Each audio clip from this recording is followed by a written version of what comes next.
Kali ini kita akan membahas kisah memilukan dari negeri tirai bambu, yang mana pada tahun 2011, publik Tiongkok digemparkan oleh penemuan sebuah ruang bawah tanah, tepatnya di kota Luoyang, Provinsi Henan. Di ruang bawah tanah tersebut, 4 wanita dari 6 korban ditemukan. Mereka disekap, diperbudak dan dilecehkan selama hampir 2 tahun lamanya. Namun 2 lainnya sudah menjadi tulang benulang. Yang lebih mengejutkan lagi, pelaku dari semua ini bukanlah seorang kriminal biasa, melainkan seorang mantan petugas pemadam kebakaran. Siapakah dia? Dan apa motif dari pelaku tersebut?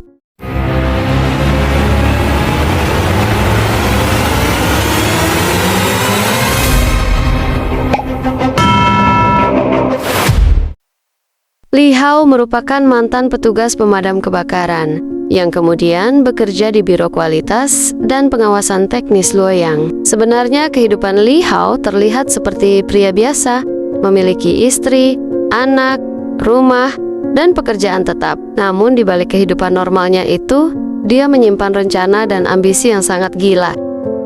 Jadi begini ceritanya. Sejak masih bekerja sebagai petugas pemadam, Li Hao dikenal pendiam. Akan tetapi di balik itu, dia gemar membaca novel kriminal dan menonton film bertema penculikan. Entah karena masa lalunya, atau memang ada kelainan pada diri Li Hao, hobinya itu justru menjadi obsesi baginya. Hingga akhirnya, dia merealisasikan rencana gilanya. Sekitar tahun 2007, Li membeli bangunan tua yang di sana terdapat ruangan bawah tanah. Bangunan itu berada di pusat kota, dan hanya berjarak 3 km dari Biro Keamanan Umum Luoyang. Li menghabiskan setiap malamnya untuk memperluas juga memodifikasi bunker tersebut dan dijadikan penjara pribadinya. Dengan ambisinya itu, Li berhasil membuat bunker tersebut dengan luas kurang lebih 20 meter persegi dan terletak 4 meter dari atas permukaan tanah. Setelah menyelesaikan semuanya, Li mulai melakukan aksinya. Dia mengincar wanita yang bekerja di klub malam dan pemandu karaoke. Korban pertamanya adalah seorang pekerja klub malam. Dengan iming-iming pekerjaan, Li berhasil menjebak lalu menyeretnya ke bunker. Wanita itu pun disekap. Di sana dia melepas pakaiannya dan memperkaos korban dengan leluasa di bunker tersebut. Agar tidak ada kecurigaan dari istrinya, dia berdalih telah menemukan pekerjaan paruh waktu sebagai penjaga gerbang. Dengan begitu, Li bebas menghabiskan 2 minggu di setiap bulan bersama tawanannya. Dalam kurun waktu 2 tahun, satu persatu, Li menculik 6 wanita muda berkisar antara 16 hingga 23 tahun. Dengan modus yang sama, dia rayu dengan janji pekerjaan dan sebagian lainnya Li seret paksa ke dalam mobil pada saat tengah malam. Para tawanannya ini datang dari latar belakang yang hampir sama, mulai pekerja di karaoke, klub malam, dan pijat spa, tempat-tempat yang dimana sering dianggap tabu oleh masyarakat, sehingga hilangnya mereka jarang dilaporkan dengan serius. Mereka bukan hanya diperlakukan tidak manusiawi oleh Li, mereka hanya dianggap properti untuk memuaskan fantasi seksual dan obsesi kekuasaannya. Bayangkan saja, mereka terjebak dalam ruangan sempit, minim cahaya dengan hawa dingin, dan bau lembab juga makanan yang minim. Dengan ancaman tidak memberinya makan jika mereka mencoba melarikan diri, kecuali pada tawanan yang menurutinya dan sudah di bawah pengaruhnya. Setiap hari Li memperkaos para tawanannya. Dia memaksa menonton film biru bersama, lalu menyuruh meniru adegan-adegan tersebut. Tidak cukup di situ saja, Li memperlakukan mereka seperti boneka hidup, memaksa melakukan adegan seksual dan merekamnya, lalu menjual video ilegal itu di internet.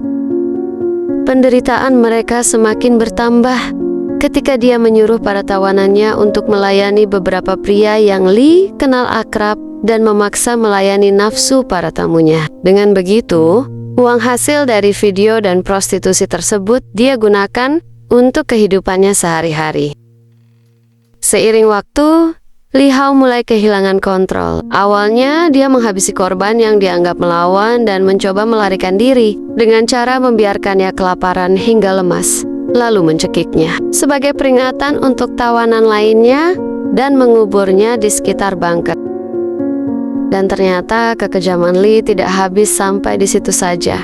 Pada korban kedua ini, Lee mencoba tidak menghabisinya sendiri, melainkan menyuruh tawanan lain untuk menghabisinya. Karena pengaruhnya itu, Lee mampu memanipulasi sebagian dari mereka dan menuruti perintahnya, yang secara tidak langsung sudah menjadi alat dan bisa Lee kendalikan.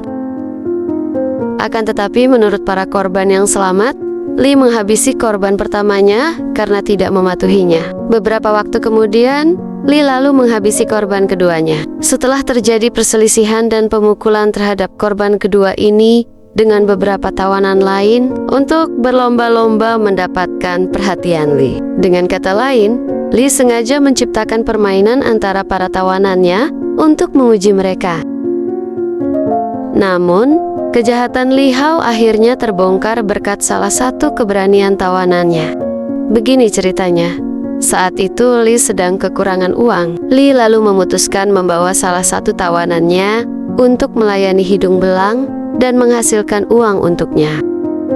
Tawanannya itu pun berpura-pura mengikuti rencana Lee, dan di saat ada kesempatan, tawanan itu kemudian melarikan diri dan melaporkan kejadian naas yang dialaminya pada polisi.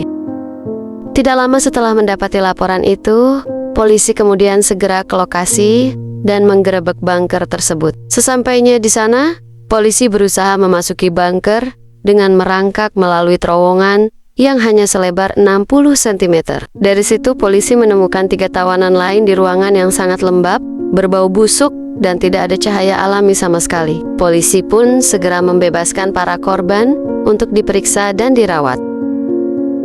Di sisi lain, polisi segera melacak Lee, hingga akhirnya Lee ditangkap di lokasi berbeda di daerah Luoyang, yang saat itu dia mencoba melarikan diri. Kemudian pada 6 September mereka menemukan 2 jasad yang sebagian sudah menjadi tulang benulang. Investigasi awal menunjukkan bahwa mereka telah dibunuh dalam setahun terakhir. Polisi juga menemukan 2 komputer di bunker tersebut. Namun keduanya tidak terhubung ke internet. Dan menurut pengakuan Lee, komputer itu untuk memutar film dan game luring sebagai pengisi waktu luang, juga sebagai hiburan buat tawanannya. Saat ditangkap, Lee Hao mencoba membela diri, tapi bukti di tempat kejadian tak bisa dibantah. Foto, video, dan sisa tulang belulang korban mengungkap segalanya. Pada November tahun 2012, akhirnya Lee Hao diadili dan divonis mati. Dia dinyatakan bersalah atas kejahatan berlapis, yaitu menghilangkan nyawa orang lain, pemerkosaan, penahanan ilegal, prostitusi paksa, dan pornografi ilegal. Namun, kasus ini menimbulkan dilema, yang mana 3 wanita yang dipaksa menghabisi korban juga ikut diadili, dengan mempertimbangkan apakah mereka pelaku atau korban. Pengadilan akhirnya menyatakan bahwa mereka bertindak di bawah ancaman dan tekanan psikologis berat. Salah satu dari mereka mendapat hukuman 3 tahun penjara, 2 lainnya mendapat hukuman percobaan, dan 1 lainnya lagi dibebaskan karena tidak terbukti terlibat. 2 tahun kemudian, tepatnya Januari tahun 2014, Lee Hao dieksekusi mati. Sebenarnya banyak sekali simpang siur dari segi kronologinya, karena kasus ini awalnya ditutup-tutupi oleh pemerintah daerah setempat. Namun yang pasti jumlah tawanan dan korban meninggal, juga cara Lee memperlakukan tawanannya benar-benar tidak manusiawi. Seorang jurnalis bernama Ji Suguang, reporter Southern Metropolis Daily, sempat diinterogasi oleh pejabat setempat di sebuah hotel di Loyang dengan tuduhan membocorkan rahasia negara. Namun sebesar apapun upaya untuk menutupinya, kejahatan tidak akan pernah bisa disembunyikan, yang pada akhirnya akan terungkap di hadapan publik. Dari kasus ini menunjukkan dengan jelas betapa nyawa seseorang bisa begitu mudah dipermainkan demi kepuasan pribadi. Terima kasih sudah mendengarkan ceritaku sampai habis. Jangan lupa subscribe dan aktifkan lonceng notifikasinya ya. See you again di next video. Bye-bye.